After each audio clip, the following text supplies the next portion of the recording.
예, 오늘 누가복음 강해, 오늘은 누가복음 8장 4절 그리고 5절 전반부까지 보시겠습니다. 누가복음 8장 4절에서 5절 첫 문장까지 공부하시도록 하겠습니다.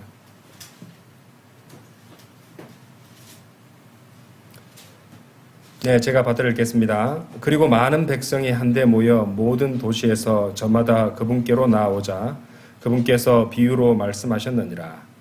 어떤 씨 뿌리는 자가 자신의 씨를 뿌리러 밖으로 나갔더라. 예, 오늘 드릴 말씀 제목은 씨를 뿌리는 자가 명심해야 할 5가지 원칙. 씨 뿌리는 자가 명심해야 할 5가지 원칙. 이런 제목으로 말씀을 선포하도록 하겠습니다. 이번 주부터 한 3주 정도, 이번 주 포함해서 한 3주 정도 되겠습니다. 씨 뿌리는 자의 비유에 대해서 우리가 꼼꼼하게 살펴보고 공부하겠습니다. 오늘 이제 이 8장 4절부터 이렇게 이제 주님께서 비유로 말씀하셨느니라 이러면서 5절부터 씨 뿌리는 자의 비유가 이제 본격적으로 시작되는데요. 이 씨 뿌리는 자의 비유는 이제 마태복음에도 나오고 마가복음에도 나옵니다. 그래서 마태복음 13장 1절부터 23절까지 나오고요. 마가복음에는 4장 1절에서 20절에도 나옵니다. 오늘 보시는 이제 누가복음 8장에도 씨 뿌리는 자의 비유가 나오는데 이렇게 공관복음 이제 그러니까 마태, 마가, 누가복음 이 세 권을 공관복음이라고 하는데 이 세 권의 복음서에 공이 등장하는 몇 안 되는 비유들 가운데 하나가 바로 오늘부터 공부하시는 이 씨 뿌리는 자의 비유입니다. 또 이제 이 누가복음에서도 이 8장에 나오는 씨 뿌리는 자의 비유는 그 비유에 대한 해석이 문맥 안에서 또 곧바로 주어지는 유일한 경우라고도 할 수 있죠. 그만큼 이 씨 뿌리는 자의 비유는 특별하다고 하겠습니다. 자, 우리가 이제 본격적으로 공부하기에 앞서서 이제 잘 아셔야 될 것이 이 마태복음 13장에 나오는 씨 뿌리는 자의 비유와는 다르게 이제 누가복음에 나오는 이 씨 뿌리는 자의 비유는 자, 하나님의 왕국 신비들에 관한 것이라는 것이죠. 그러니까 마태복음 13장에 나오는 씨 뿌리는 자의 비유는 비슷하게 보여도 그것은 하늘의 왕국에 관한 것이지, 이제 우리가 지금 누가복음에서 보는 것처럼 하나님의 왕국 신비들에 관한 그런 비유가 아니라는 것이죠. 왜냐하면 여기 누가복음 8장을 펼쳐놓으셨는데 10절에 보시면은 너희에게는 하나님의 왕국 신비들을 알도록 그것이 주어지는도다 이렇게 예수님께서 말씀하시거든요. 그러니까 누가복음 8장 10절은 이제 이 씨 뿌리는 자의 비유, 누가복음 8장의 씨 뿌리는 자의 비유의 경우는 이것은 하나님의 왕국 신비에 관한 것이구나 이렇게 이해를 하시면 됩니다. 그렇죠? 그래서 이제 그 마태복음 13장에 나오는 버전하고 이제 누가복음 8장에 나오는 버전은 서로 다른 종류의 씨 뿌린 자의 비유다 이렇게 정리를 해두셔야 됩니다.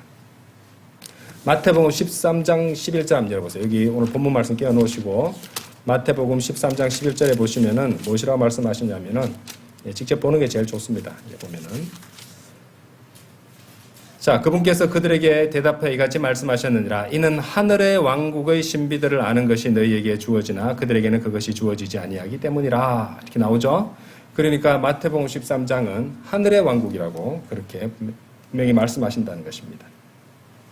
이 하늘의 왕국이라는 것은 여러분들 잘 아시겠지만 이미 설명을 드렸으니까요.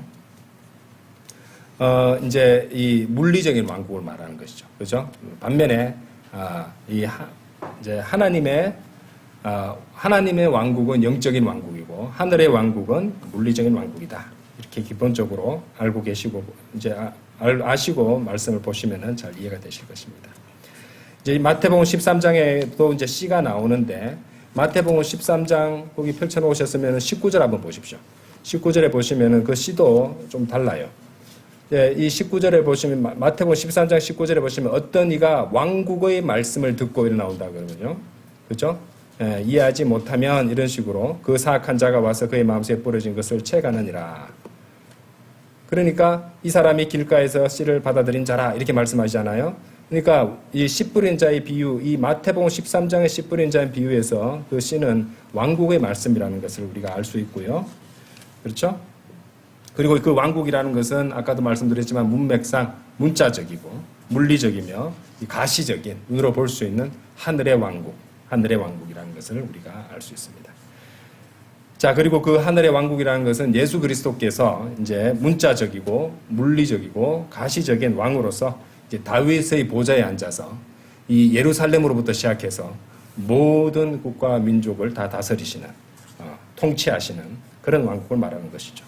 이제 누가복음 8장에 나오는 씨 뿌린 자의 비유에서의 그 씨는 그것과 다릅니다. 11절에 보세요. 8장 11절. 누가복음 돌아오셔서 누가복음 8장 11절에 보면은 이제 그 비유는 이러하도다. 그 씨는 뭐라고 되어 있어요? 하나님의 말씀이라. 마태복음 13장에서는 그러니까 왕국의 말씀이라고 했지만은 이제 누가복음 8장 11절에서는 그 씨는 하나님의 말씀이라. 이렇게 하나님의 말씀이라고 분명히 설명하신다는 것입니다.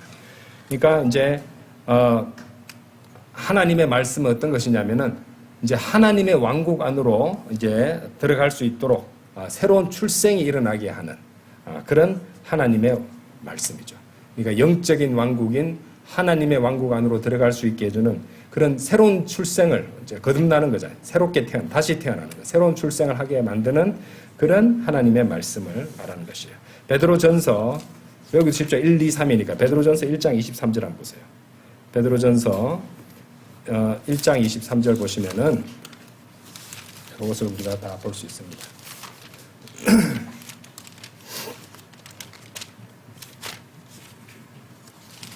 자, 읽어보겠습니다.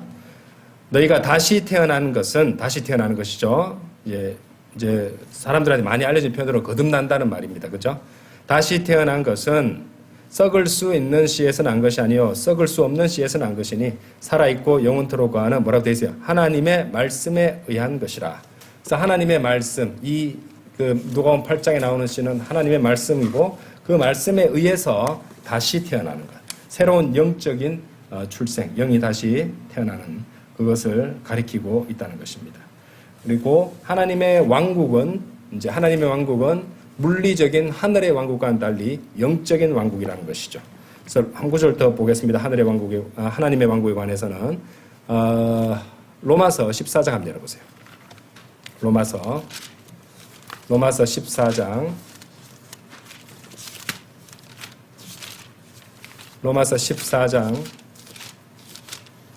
17절 보세요. 이는 하나님의 왕국은 먹는 것과 마시는 것이 아니요 다만 성령님 안에서 의와 화평과 즐거움이기 때문이라. 영적인 왕국이라는 것입니다. 자, 그래서 이제 이 비유만 해도 이제 명확하게 탁 이렇게 해설을 갖다가 해주지 않으면은 잘 이해하지 못하기 때문에 어려운데, 이 비유도 이제 예수님께서는 이제 씨 뿌리는 자의 비유를 갖다가 이제 물리적인 왕국인 하늘의 왕국, 영적인 왕국인 하나님의 왕국, 그것에 따라서 각각 다르게 마태복음 13장에서도 주셨고 누가복음 8장에도 주셨다는 것입니다. 이렇게 비유로 설명하시는데 왜 주님께서는 비유로 설명을 하실까요? 왜 비유로 가르침을 주실까요? 그 이유가 다시 누가복음 돌아오셔서 8장 10절에 나오고 있습니다. 자, 8장 10절에서는 뭐라고 되어 있냐면요. 그 8장 10절 후반부 보세요. 이는 그들이 보아도 보지 못하게 하려 하며 그들이 들어도 이해하지 못하게 하려 함이라. 보아도 보지 못하게 하고 들어도 이해하지 못하게 하려 함이라고 말씀하십니다. 그러니까 이 비유의 목적이 이제 하나님께서는 마음을 보시기 때문에 이제 하나님의 말씀을 받아들이려고 하는 사람한테는 보이고 또 이해할 수 있게 하시지만은 그것을 거부하려는 그런 마음을 갖고 있는 사람한테는 숨겨지도록 하게 만들기 위해서 사용하신 장치가 비유라는 겁니다. 그렇죠? 그래서 눈에 보이지 않는 것들을 갖다가 눈에 보이도록 설명하기 위해서 그런 그림이나 비유를 사용하시기도 하지만은 동시에 그것은 여러 가지 이제 기능이 있잖아요. 그죠? 동시에 그것은 사람의 마음에 따라서 그것이 보이고 이해되게도 하실 수 있고 아예 보이지 않고 이해할 수 없게도 만드실 수 있는 그런 목적으로 사용하신다는 것을 우리가 또 비유의 또 새로운 기능을 또 우리가 여기서 볼 수 있습니다. 그렇죠? 그래서 주님께서는 진리를 원하지 않는 자들에게는 진리가 숨겨지게 만드신다는 것이죠. 그렇죠? 자, 그래서 이제 이 주님을 따랐던 제자들은 이제 당시 종교 지도자들과는 달리 이제 아주 순수한 마음으로 주님 앞에 나와왔던 것이지만은 당시의 기득권층의 종교 지도자들은 이제 주님의 말씀, 그 진리를 거부하고 트집 잡고 비판하려고 하고 어떤 마음의 완악함, 이런 의도를 가지고 주님께 질문하고 다가왔기 때문에 그들에게는 이제 이런 것들이 숨겨지는 것이에요, 진리가. 그렇죠? 근데 예수님께서는 이제 아주 순수한 의도로 주님께 나오게 되니까 주님께서 아주 순순히 그 비유의 해석을 그대로 이제 다 알려주시고 그들은 그것을 깨닫게 된다는 것이고 또 더 많은 것을 받을 수 있게 된다는 것이죠. 그렇죠? 마음에 따라 달라지는 겁니다. 이 마음이라는 게 상당히 중요합니다, 여러분들. 사실 인생의 모든 문제가 마음에서 나오는 것이고요. 또 하나님의 말씀을 읽을 때 하나님의 말씀은 또 그 사람의 마음을 또 다 보고 계시는 것입니다. 그렇기 때문에 역시 하나님의 말씀도 올바른 마음으로 하나님의 말씀을 보지 않으면은 그 말씀은 그 사람에게 닫혀질 수밖에 없습니다. 설명을 듣고 주석서를 본다고 해도 그 사람한테는 제대로 깨닫지 못하게 된다는 것이죠. 왜? 하나님은 마음을 보시기 때문에 그렇다는 것입니다. 자, 그러면 이제 5절 전반부 이제 자세히 살펴보도록 하겠습니다. 누가복음 8장 5절. 어떤 씨 뿌리는 자가 자신의 씨를 뿌리러 밖으로 나갔더라. 자, 이 문장 상당히 위대하고 중요한 말씀입니다. 그 영어 한번 보세요, 영어. A sower, 한 씨 뿌리는 자가 went out, 나갔습니다. To sow, 씨를 뿌리기 위해서. 자, 무슨 씨를 뿌리냐면은 his seed입니다. 굉장히 중요합니다. 그의 씨앗이에요. 그의 씨를 뿌리러 나갔다는 말입니다. 그렇죠? his seed라는 말을, 그러니까 그가 나가서 그의 씨를 뿌리는 거니까 표준 킹제임스 성경에서는 뭐라고 이제 해석을 했냐면 자신의 씨, 그러니까 그 어떤 씨 뿌리는 자 그의 씨라는 말입니다. 그 자신의 씨를, 그렇죠? 자신의 씨를 뿌리러 나갔다. his 씨라고 말하고 있다는 것이죠. 자, 이 표현이 굉장히 중요합니다. 왜냐하면은 8장 5절 첫 번째 문장에서 his seed라고 했잖아요. 자신의 씨에 해당하는 영어표가 his seed라고 했는데, 자, 이 말씀을 가지고 우리가 굉장히 중요한 진리를 깨닫게 됩니다. 이 씨 뿌리는 자가 바로 예수 그리스도시구나. 예수 그리스도시구나라는 것들을 우리가 알 수 있다. 씨 뿌린 자가 바로 예수 그리스도라는 것을 우리는 깨닫게 된다는 것입니다. 왜냐하면 주님께서는 11절에서 이렇게 말씀하세요. 잘 보세요. 이제 그 비유는 8장 11절이면 누가복음 8장 11절. 이제 그 비유는 이러하도다. 그 씨는 하나님의 말씀이라. 씨가 하나님의 말씀이라 그랬어요. 그러니까 하나님의 말씀이 씨가 되니까 그의 씨는 하나님의 씨고 예수 그리스도의 씨가 되는 것이고 바로 씨 뿌리는 자가 예수 그리스도라는 것을 우리가 알 수 있다는 것입니다. 자, 하나님의 말씀은 이렇게 씨로 이렇게 하나님의 말씀을 씨로 제시하는 것은 이제 비단 이제 신약에서 처음 나오는 것이 아니에요. 사실 이제 그 구약 성경에도 이미 그런 표현이 있습니다. 이사야서 55장 한번 열어보시죠. 이제 이 구절도 굉장히 많이 알려진 구절이에요. 이사야서 55장 한번 열어보세요. 이사야서 55장 10절 11절입니다.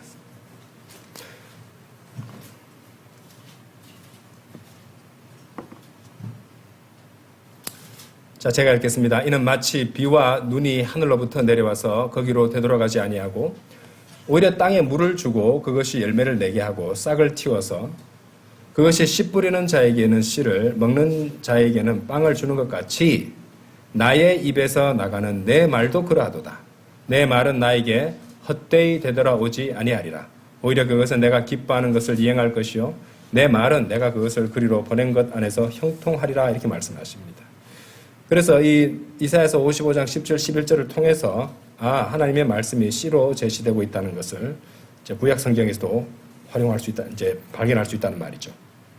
그리고 이 하나님의 말씀으로서의 씨가, 이 씨란 하나님의 말씀으로서의 씨라는 이 그림은 비단 사역자에게만 적용되는 것이 아닙니다. 이것은 모든 믿는 자들에게 이제 하나님의 말씀으로서의 씨가 적용된다는 것을 우리는 성경 기록을 통해서 알 수 있는데 바로 오늘 자세히 살펴보게 될 전도서 11장이에요. 전도서 11장 열어보십시오. 전도서 11장 한번 펼쳐보세요. 전도서 11장 1절에서 6절입니다. 전도서 11장 1절에서 6절. 너의 빵을 물들 위에 던지라. 이는 네가 많은 날들이 지난 후에 그것을 발견할 것이기 때문이라. 7에게 몫을 주고 8에게로 그리하라. 이는 네가 무슨 해악이 땅 위에 임할지 모르기 때문이라. 만일 구름들이 비로 가득하다면 그것들은 땅 위에 비를 쏟아 스스로를 비우느니라. 그리고 만일 나무가 남쪽을 향해서나 북쪽을 향해서 쓰러진다면 그 나무가 쓰러지는 곳 거기에 그것이 있으리라.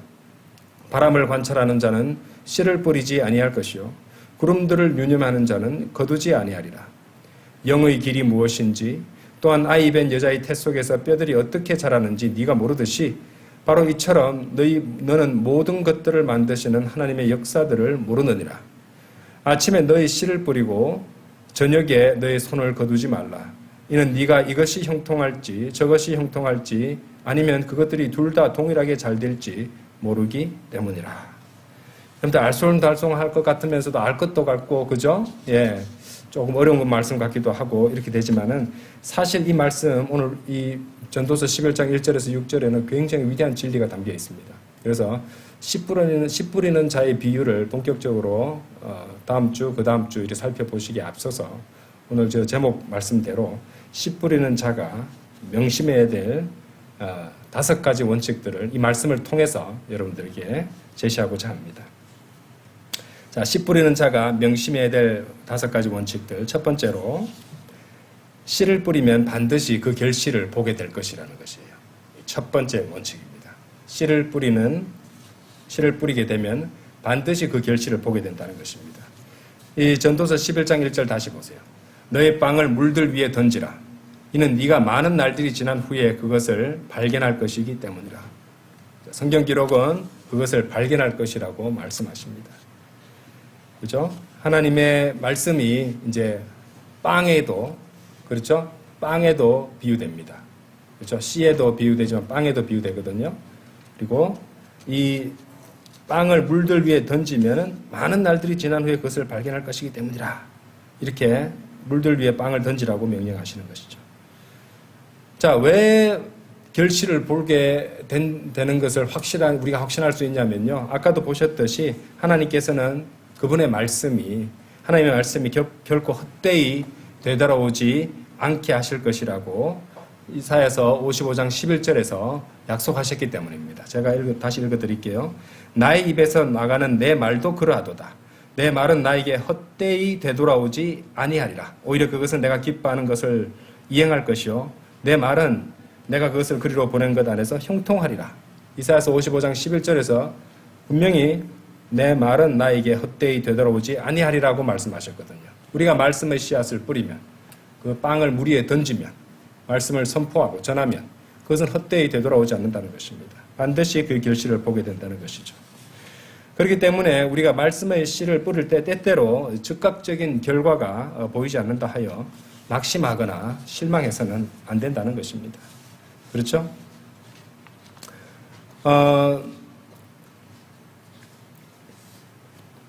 마찬가지로 이제 죄도 그렇습니다. 예.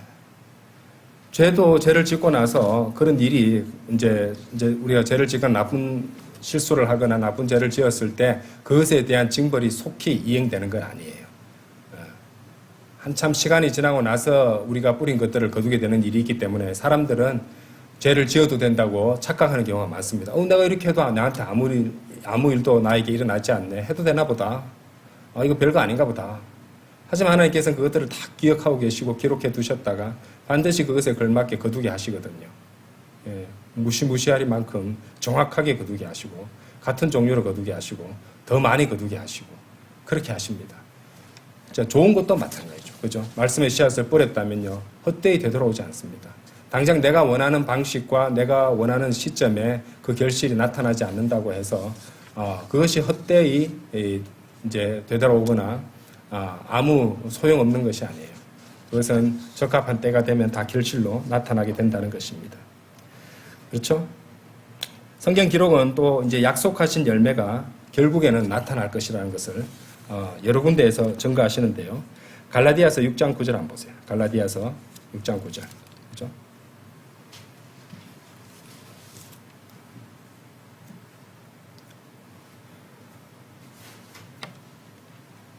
갈라디아서 6장 9절 제가 읽어보겠습니다. 그런즉 우리가 잘 행하는 가운데 지치지 말자. 만일 우리가 기진하지 아니하면 적합한 시기에 우리가 거둘 것이기 때문이라. 그러니까 기진하기 쉽다는 것도 우리 알고 계세요. 그래서 기진하지 아니하면 하나님께서 보시기에 적합한 시기죠. 내가 보기에 적합하다고 판단되는 것이 아니라 적합한 시기에, 하나님 보시기에 적합한 시기에 우리가 거둘 것이라는 것입니다. 그죠? 악한 일에 대해서도 타이밍은 다를 수 있습니다. 아까 제가 말씀드렸잖아요. 뭐 생각난 김에 찾아보겠습니다. 전도서 8장 11절도 보세요.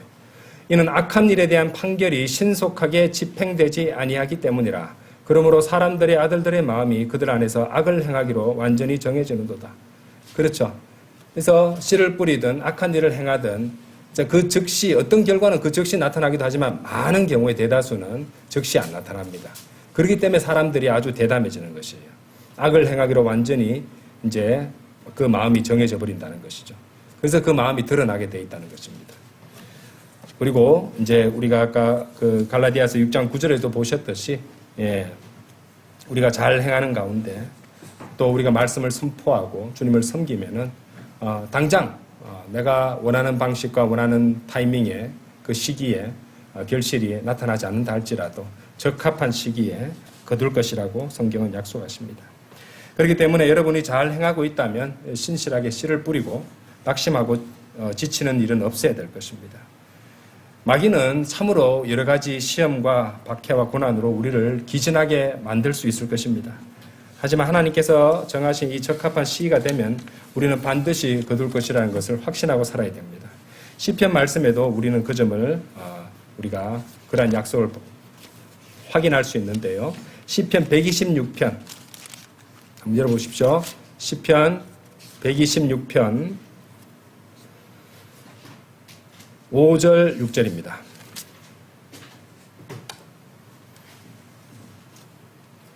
눈물들을 흘리며 씨를 뿌리는 자들은 즐거움으로 거두리로다. 귀한 씨를 가지고 나가면서 우는 자는 반드시 크게 기뻐하며 자신의 단들을 가지고 돌아오리로다. 그죠? 여기 분명히 말씀하십니다. 하나님을 거부하고 증오하는 자들, 죄악을 사랑하는 자들, 어둠을 좋아하는 사람들로 가득 찬 곳에서 하나님의 말씀을 선포하는 것은 그리 유쾌한 일은 아닙니다. 그러려면은 사실은 이제 자기 육신은 울 수밖에 없어요. 우리 육신은 눈물들을 흘리고 울 수밖에 없습니다. 육신을 죽은 것으로 하고 나가지 않으면 힘들 경우가 생기거든요. 사람들 다 증오하고 싫어하고 거부하는데 그거 누가 하고 싶고 좋아하겠습니까? 하지만 그런 귀한 씨를 가지고 눈물들을 흘리며 뿌리고 귀한 씨를 가지고 나가서 우는 자들은 즐거움과 크게 기뻐함이 약속되어 있고 자신의 단들을 가지고 돌아온다 이 말입니다. 자신의 단들, 자신이 이룬 그 수확한 것들을 가지고 돌아온다고 약속하고 계신다는 것입니다. 결실이 있다는 것입니다. 눈물과 수고가 있죠.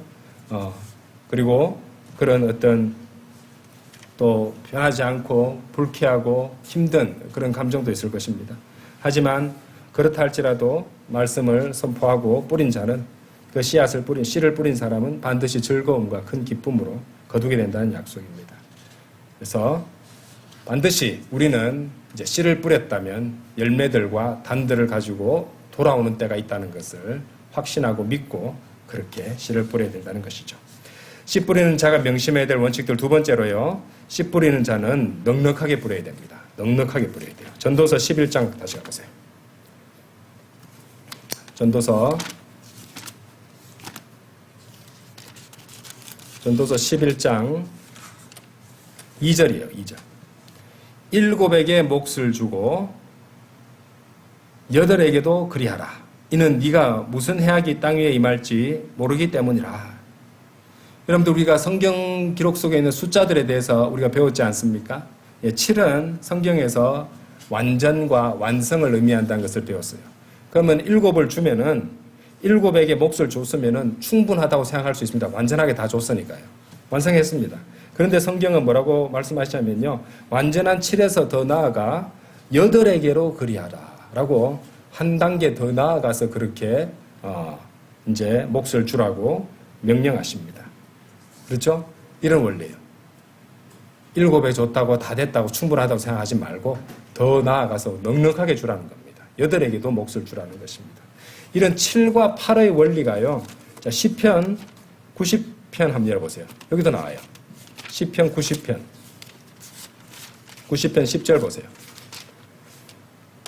우리의 연수들에 속한 날들은 70년이라. 7이 나왔죠? 설령 강건하여 그것이 80년이 될지라도. 자, 일단 70년인데 더 넉넉하게 80년을 살 수도 있다고 이렇게 말씀하시잖아요. 그죠? 70년이니이다. 설령 강건하여 그것들이 80년이 될지라도. 그래서 7과 8이 여기도 등장합니다. 그런 식으로 우리는 말씀을 전할 때 충분하다고 여겨지는 그에서 멈추지 말고 더 나아가서 넉넉하게 풍성히 말씀의 씨를 뿌려야 된다는 것입니다. 넉넉하게 뿌리는 것이 왜 좋으냐면요. 자, 고린도후서 9장 6절 한번 보세요. 넉넉하게 한 것이 좋습니다. 하나님의 말씀은 넉넉하게 딱 맞춰가지 말고 넉넉하게. 고린도 후서 9장 열어보세요.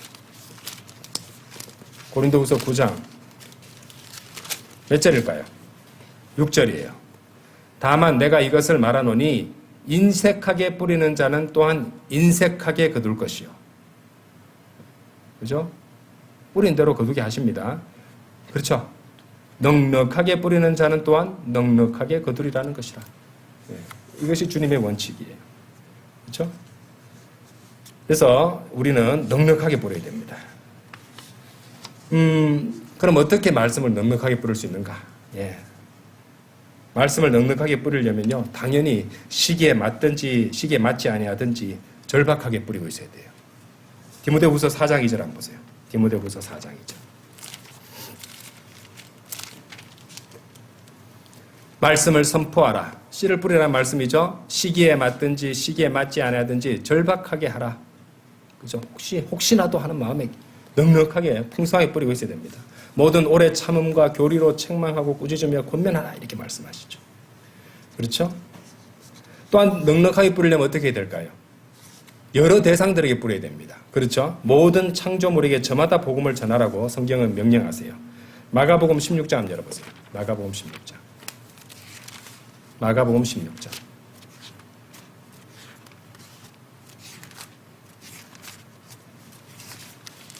16장 15절이에요. 그런 다음에 그분께서 그들에게 이같이 말씀하셨느니라. 너희는 온 세상으로 가서 모든 창조물에게 저마다 복음을 선포하라. 그렇죠? 그래서 시기에 맞든지 맞지 않든지 아니하든지 절박하게 선포하고 모든 창조물들에게 선포하고 그렇게 넉넉하게 풍성하게 선포하고 씨를 뿌리고 있어야 됩니다. 그렇죠? 이 정도면 됐겠지. 그거 좀 이제 완전히 다 된 것 같아. 아니, 거기서 더 나아가서 더 풍성하게 말씀을 뿌리는 일에 대해서 말씀의 씨를 뿌리는 일에 있어서는 그렇게 멈추지 말고 풍성하게 넉넉하게 그렇게 뿌려야 된다는 것입니다. 자, 씨 뿌리는 자가 명심해야 될 원칙들. 세 번째로 씨 뿌리는 자는 환경과 상관없이 환경에 구애받지 말고, 그렇죠? 환경에 구애받는 일 없이 하나님의 말씀을 뿌려야 됩니다. 전도서 11장 다시 돌아가 보세요. 자, 11장 3절 4절이에요. 만일 구름들이 비로 가득하다면 그것들은 땅 위에 비를 쏟아 스스로를 비우느니라. 그리고 만일 나무가 남쪽을 향해서나 북쪽을 향해서 쓰러진다면 그 나무가 쓰러지는 곳 거기에 그것이 있으리라. 바람을 관찰하는 자는 씨를 뿌리지 아니할 것이요 구름들을 유념하는 자는 거두지 아니하리라. 이렇게 말씀하십니다. 자, 이게 나오는 요소들을 한번 보세요. 비를 쏟는 구름이 나와요. 비를 쏟는 구름들이 비로 가득하다면 그것들은 땅 위에 비를 쏟아 스스로를 비우느니라. 여러분들 구름에 비가 가득 있는데 그 구름이 땅 위에 비를 쏟아서 스스로를 비우는 것을 우리가 통제할 수 있습니까? 이번에 이제 집중호우를 넘어서서 극한호우라는 그런 용어가 새롭게 만들어져서 이 언론에서 사용되는 것을 본 적이 있는데, 예, 비 피해로 많은 사람들이 삶의 터전을 잃기도 하고 피해를 많이 받습니다. 돌아가신 분들도 있죠. 너무 안타깝게도. 예. 그런데 비가 많이 올 것 같다 예측만 할 수 있을 뿐이지 그것을 막을 수가 없어요. 인간이 막을 수 있어요, 그것을? 아니요. 예. 날씨는 누가 주관하세요? 하나님께서 주관하시는 것이에요. 비 오는 거 가지고 하늘을 떼고 욕을 하면 됩니까? 안 돼요. 하나님께서 그분의 뜻을 이행하는 구름들을 쓰셔서 그렇게 주관하시는 것이 기상이고 날씨입니다. 그렇죠? 우리가 어떻게 할 수 있습니까? 구름을 살핀다고 구름이 비를 오게 만들 수 있고 비가 오지 않게 만들 수 있습니까? 우리가? 그렇게 할 수 없습니다. 자, 나무가 쓰러지는 것 한번 보세요. 나무가 쓰러지는 남쪽을 향해서나 만일 나무가 남쪽을 향해서나 북쪽을 향해서 쓰러진다면 그 나무가 쓰러지는 곳 그것이 거기에 있으리라 라고 되어 있습니다. 나무가 쓰러지게 되면은 그러니까 나무가 쓰러지는 것 나무가 북쪽으로 쓰러지면 북쪽으로 쓰러지게 거기에 있는 것이고 남쪽으로 쓰러지면 남쪽으로 쓰러져서 그렇게 있는 겁니다. 바꿀 수 있습니까? 벌목꾼이 엄청난 아름드리 나무를 잘랐을 때 한쪽으로 넘어가면은 넘어갔다 갑자기 반대쪽으로 할 걸 하고 바꿀 수 있어요? 못 바꿉니다. 그처럼 이제 이 인간들이 살아가는 이 세상에서 이 인생사 세상사에서 일어나는 여러 가지 재난과 재앙과 비극에 대해서 우리 인간이 할 수 있는 일은 없습니다. 우리가 통제력을 행사할 수 없습니다. 그것을 행사하시는 분은 하나님이시고 성경 기록만이 그걸 통제할 수 있는 것이죠. 이 예언대로 다 되는 것이니까요. 그렇죠? 인간은 전혀 통제권이 없습니다. 우리가 통제권을 갖고 있지 않은 것에 대해서 그것만 바라보고 있다면은 우리는 많은 것을 놓치게 될 수 있다는 것입니다. 자, 한번 생각해 보세요. 우리가 지금 사는데 여러 가지 정치 문제 있잖아요. 그죠? 이제 우리나라 현재 지금 상황 많이 시끄럽죠? 또 이제 또 이제 세계 전체 정세 같은 것들 지금 보면은요 이제 주님께서 오실 때가 다 되어 간다는 것을 우리가 확실히 체감할 수 있는 것이 미국의 대통령이 이 전 세계를 갖다가 호령하는데 뭐 가지고 호령합니까? 세금 가지고 하잖아요. 그죠? 세금. 성경의 예언하고 이전에 있었던 일들하고 비교해 봤을 때 주님께서 태어나실 때도 세금을 가지고 전 세계를 갖다가 쥐었다 놨다 하는 자가 있었잖아요. 그죠? 이제 차곡차곡 성경대로 이루어지는 그런 시대에 살아가고 있습니다. 자, 그런데 그런 것들을 갖다가 우리가 성경을 통해서 이런 일이 일어나고 있구나. 하나님 말씀대로 이루어져 가고 있구나. 하나님의 시간표는 째깍째깍 목표한 그런 사건들을 위해서 향해서 가고 있구나. 하고 그것은 우리가 알 뿐이지 그것에 대해서 우리가 적극적으로 참여한다고 해서 우리 뜻대로 바꿀 수 있습니까? 없습니다. 하나님의 계획을 벗어난 다른 방향으로는 절대로 안 됩니다. 하나님께서 북쪽으로 쓰러지라 하면 북쪽으로 쓰러지는 것이고요. 남쪽으로 쓰러지라 하면 그 나무는 남쪽으로 쓰러질 수밖에 없는 것입니다. 그래도 그런 사람이 이제 권력을 쥐면은 그럴 수는 없지. 그렇게 해서는 안 돼. 하나님 제발 그 일만 일어나지 않게 해주십시오. No. 하나님께서 정하신 방식대로 그 계획대로 가는 것이지 그거 가지고 적극적으로 운동하고 이렇게 물리력을 행사하려고 하고 또 물질을 쓰고 아무리 애를 써도 하나님께서 정하신 대로 되는 것이지 우리에게는 어떠한 통제권도 없다는 것입니다. 짐승의 표. 사람들 관심이 많죠, 그죠? 또 무슨 일루미나티라든지, 무슨 로스차일드 가문이라든지, 딥스테이트라든지, 빌더버거스라든지, 뉴에이지 운동이라든지, 또는 신세계 질서라든지, 이런 것들에 대해서 이제 말세라든지, 적그리스도라든지, 또 무슨 공산주의의 계략이라든지, 중공의 계략이라든지, 부정선거라든지, 자유민주주의 같은 것들. 이런 것들이 아무리 중요하게 보이고 우리가 뭔가 해야 되는 거 아니야? 이런 생각이 든다 할지라도 그것에 주님의 뜻대로 계획대로 이 세상을 흘러가고 있구나. 이 정도 깨닫는 데서 그쳐야지 거기서 더 이상 우리가 할 수 있는 일은 없습니다. 그것들에 대해서 지나치게 관심을 갖다 보면은요 어떤 일이 벌어집니까? 바로 여기 나오잖아요. 그렇죠? 바람을 관찰하는 자는 씨를 뿌리지 않을 것이요 구름들을 유념하는 자는 거두지 아니하리라. 인간이 통제할 수 없는 것들에 대해서 하나님의 계획대로 이루어지고 있는 모든 것들에 대해서 애를 쓰고 사람들을 갖다가 이렇게 모아서 서로 세를 불리고 그렇게 해서 어떤 영향력을 행사하려 하고 그건 의미가 없다는 겁니다. 그렇게 하면 할수록 어떻게 되는 거예요? 하나님께서 모든 그리스도인들에게 하나님의 말씀을 주고 선포하라고 하셨는데 그 일에 대해서는 그냥 무관심하게 되어버린다는 것입니다. 성경에 말씀하시잖아요. 바람을 관찰하는 자는 씨를 뿌리지 않는다고 되어 있잖아요. 그렇죠? 씨를 뿌리고 있어야 되는데 바람만 보고 있다는 겁니다. 그렇죠? 그러니까 그런 것들에 지나치게 관심을 갖다 보면요, 혼들을 쟁취하는 일, 불영하고 전도지를 배포하는 일에 게을러질 수밖에 없다는 것입니다. 그렇죠? 여러분들 기압 배치나 구름의 이동, 풍향과 풍속에 열중하는 사람인 씨를 뿌리고 경작하기 힘든 법입니다. 그죠? 농부들이 기압골 배치 이런 거 따지고 있으면은 농사 짓겠습니까? 아니죠. 그렇죠? 기상학자가 농사 짓겠습니까? 아니죠. 그러므로 지금 우리가 살아가고 있는 이 마지막 날들의 여러 가지 징조들을 보면서 경각심을 가지고 시간이 얼마 남지 않았구나. 더욱더 복음을 전파해야겠구나. 말씀의 씨앗을 더 뿌려야겠구나. 이렇게 생각하는 것은 좋습니다. 하나님께서 기뻐하십니다. 그런데 그런 징조들을 따지고 그런 것들을 보면서 너무 빠져버려가지고 거기서만 집중하다 보면은 그런 사람들은 복음을 전하는 데 관심이 없어지는 것이죠. 그렇죠? 말씀과 복음 선포에 소홀하게 된다는 것입니다. 그리고 그런 진리를 담고 있는 말씀이 아주 놀라운 말씀이죠. 전도서 11장 3절 4절이 되겠습니다. 씨 뿌리는 자가 명심해야 될 원칙들 네 번째는요. 씨 뿌리는 자는 인생의 모든 연령대에서 뿌려야 됩니다. 전도서 11장 5절 6절이에요. 영의 길이 무엇인지 또한 아이 벤 자의 태 속에서 뼈들이 어떻게 자라는지 네가 모르듯이 바로 이처럼 너희 모든 것들을 만드시는 하나님의 역사들을 모르느니라. 6절 보세요.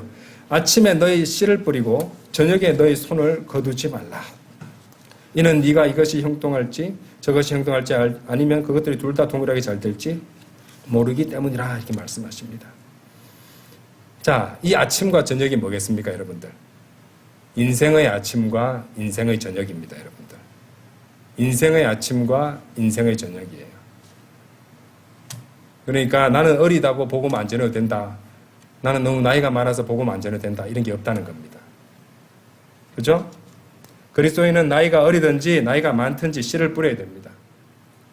아침에 너희 씨를 뿌리고 저녁에 너희 손을 거두지 말라. 인생의 아침에 씨를 뿌리라고 명령하시죠? 개인 구령이 어렵다. 난 너무 어려서 개인 구령이 너무 힘들어요. 그럼 전도지를 나누면 됩니다. 그것도 힘들다면요. 복음의 성경 구절이 적혀있는 그 피켓 같은 것들을 들고 서 있으면 되는 겁니다. 그죠? 성경 팻말 같은 걸 만들어 들고 서 있어도 됩니다. 또 성경 기록은 또한 저녁에 씨 뿌리는 손을 거두지도 말라고 명령하시죠. 인생의 아침에 나는 많이 뿌렸고 점심 때도 많이 뿌렸으니까 나는 인생의 저녁에 뿌리기를 멈춰도 돼. 그런 건 없습니다. 죄송하지만. 그리스도인은요. 자신이 과거에 뿌린 씨앗으로 사는 사람이 아닙니다.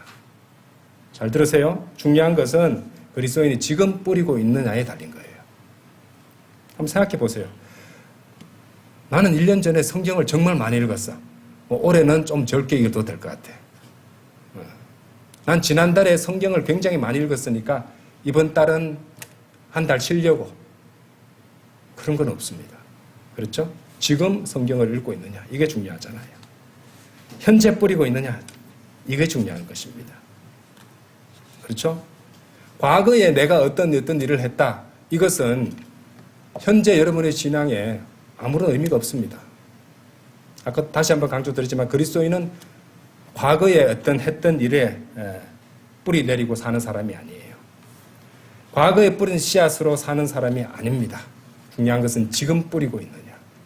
지금 말씀을 선포하고 있느냐. 지금 말씀을 읽고 있느냐.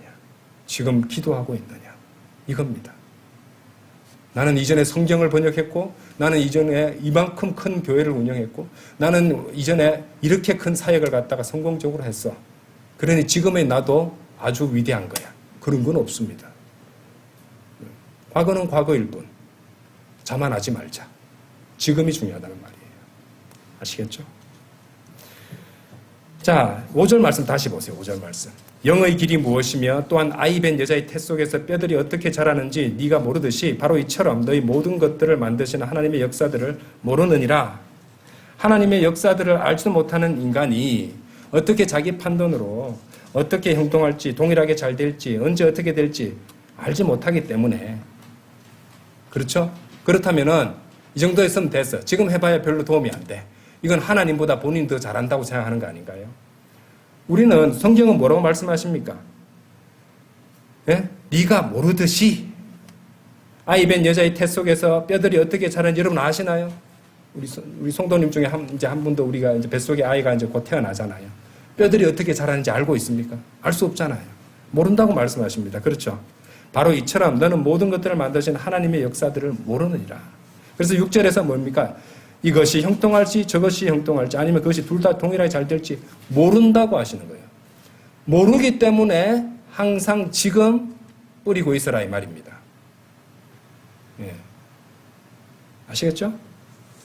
그러니까 내가 판단해 하나님은 모르신다고 했지만 나는 아니까 나는 안 뿌려도 돼. 말이 안 되죠. 그렇죠?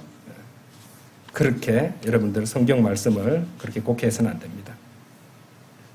어떻게 될지 우리는 모르는 인간이기 때문에 우리는 하나님 말씀에 아침이든 인생의 아침이든 인생의 저녁이든 항상 씨를 뿌리고 있어야 됩니다. 그래서 그런 명령을 주신 것이에요. 예, 모르기 때문에. 그죠? 여러분들 뭘 압니까? 저는 도무지 아무것도 모르는 인간입니다. 예, 진짜로. 바보입니다, 바보. 항상 스스로에게 느끼는 바지만 바보입니다, 바보. 그렇게 하나님 앞에 그렇게 해야지 하나님께서 뭐라도 하나 가르쳐 주시는 거예요. 불쌍해서. 긍휼히 여기셔서. 안 그렇겠습니까? 혼자 다 아는데 뭐 하나님께서 가르쳐 주신들 그것이 마음속에 들어올 수나 있겠습니까, 여러분들? 오래전에 이제 돌아가신 러크만 목사님이 아주 이렇게 노구를 이끌고 한 손에 지팡이 들고 한 손에 성경 구절을 들고 길가에 차들이 지나가는데 성경을 들고 이렇게 하면서 예수님 믿으라고 그렇게 거리에 서서 이렇게 지나가는 차들한테 이렇게 전하고 있는 그런 동영상을 본 적이 있었습니다. 그렇죠? 그처럼 그리스도인은요, 아침에도 뿌리고 저녁에도 손을 거두지 말고 뿌리고 있어야 됩니다. 그것이 성경의 명령이고 권명입니다. 나이 많은 성도들도 열심히 전하고 있잖아요. 그렇죠? 만일 그렇다면은 여전히 젊고 싱싱하고 건강한 몸을 지닌 성도들은 어떻게 해야 되겠습니까?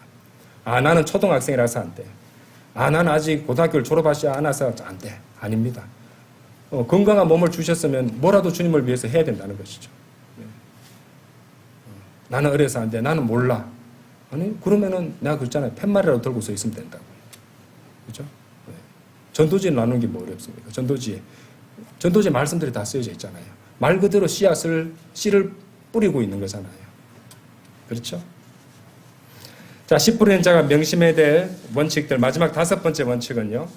씨 뿌리는 자는 말씀을 뿌리고 결과는 오직 하나님께 맡겨야 됩니다. 전도서 11장 6절 다시 한번 보세요. 아침에 너희 씨를 뿌리고 저녁에 너희 손을 거두지 말라. 이는 네가 이것이 형통할지 저것이 형통할지 아니면 그것들이 둘 다 동일하게 잘 될지 모르기 때문이라. 다시 6절을 봤는데요.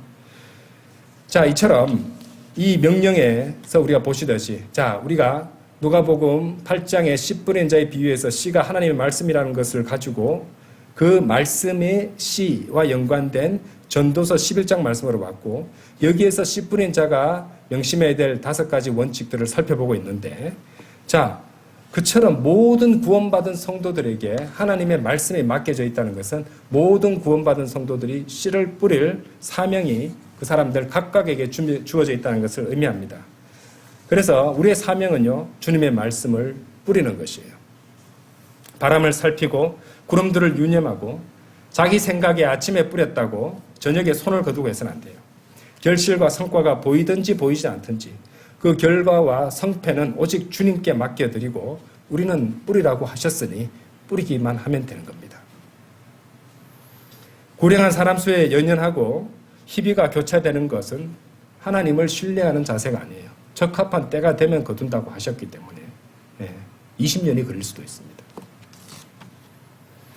우리가 씨를 뿌리지만 거둘 시기를 결정하시고 이루시는 분은 누굽니까? 하나님이십니다. 그렇죠? 그러니까 하나님을 신뢰해야 된다는 것이죠. 아까도 말씀드렸지만 거리에서 전도지를 나눈다면 그 전도지 하나 한 장 한 장은 말씀의 씨들입니다. 그 씨를 뿌리고 있는 것이에요. 그리고 뿌리고 있다면요, 그걸로 된 겁니다. 말씀에 순종한 것입니다. 그리고 그렇게 말씀에 순종해서 씨를 뿌리고 복음을 선포했다면, 복음을 전했다면 그 다음은 주님을 신뢰하고 주님께 의탁드리면 된다는 것입니다. 성경은요, 심는 것뿐만 아니라 물 주는 자도 아무것도 아니라고 말씀하세요. 고린도전서 3장 한번 열어보세요. 고린도전서 3장 6절 7절. 나는 심었으며 아폴로는 물을 주었으나 오직 하나님만이 성장하게 하셨도다. 사도 바울의 말 보세요. 7절 보세요.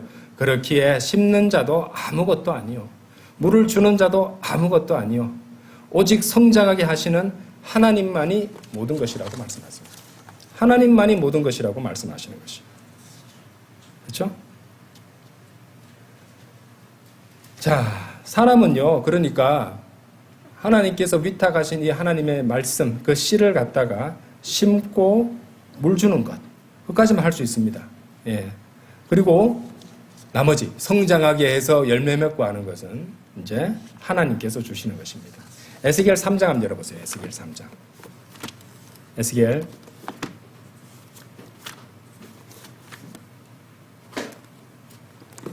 에스겔 3장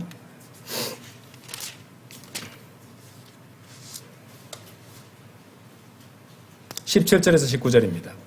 사람의 아들아, 내가 너를 이스라엘 집의 파수꾼으로 세웠노라. 그러므로 나의 입에서 나오는 그 말을 들으라. 그런 다음에 그들이 나에게서 나오는 경고를 주라. 그들에게 나에게서 나오는 경고를 주라. 전하라 이 말이죠. 18절.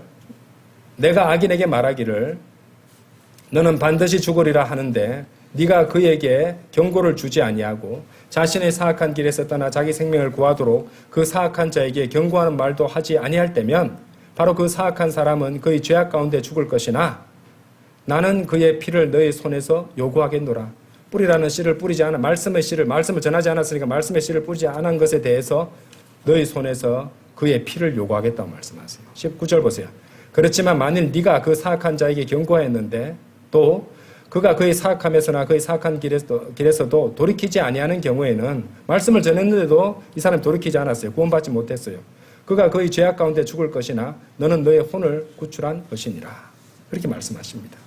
하나님께서는요, 우리에게 씨를 뿌리는 의무와 책임을 물으시는 것이지 그 사람을 구령했냐 안 했냐, 구원시켰냐 안 했냐, 이것에 대해서 책망하시는 것이 아닙니다. 하나님의 말씀을 명령대로 전했으면 된 것이에요. 설령 결실이 없다 해도 그것은 하나님께서 우리에게 책임을 물으시는 것이 아니에요. 그건 그 사람 문제가 되어버리는 겁니다. 자, 결론을 맺겠습니다. 5개를 다 살펴봤어요. 다시 이사야서 55장 열어보세요.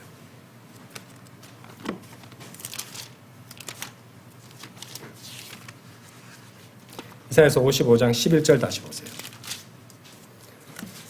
나의 입에서 나가는 내 말도 그러하도다. 내 말은 나에게 헛되이 되돌아오지 아니하리라. 오히려 그것은 내가 기뻐하는 것을 이행할 것이요 내 말은 내가 그것을 그리로 보낸 것 안에서 형통하리라.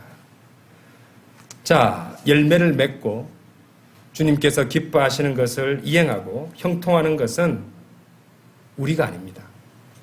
우리가 그렇게 하는 게 아니에요. 우리가 뿌리는 씨, 곧 하나님의 말씀입니다. 우리가 그렇게 하는 것이 아니라 우리가 뿌리는 씨, 하나님의 말씀이 그렇게 한다고 말씀하세요. 그래서 우리는 그 씨의 능력이고요, 그 씨의 권능이 있으니까 그 귀한 씨를 들고 나가 우리 육신으로 하여금 울게 하면 되는 거예요.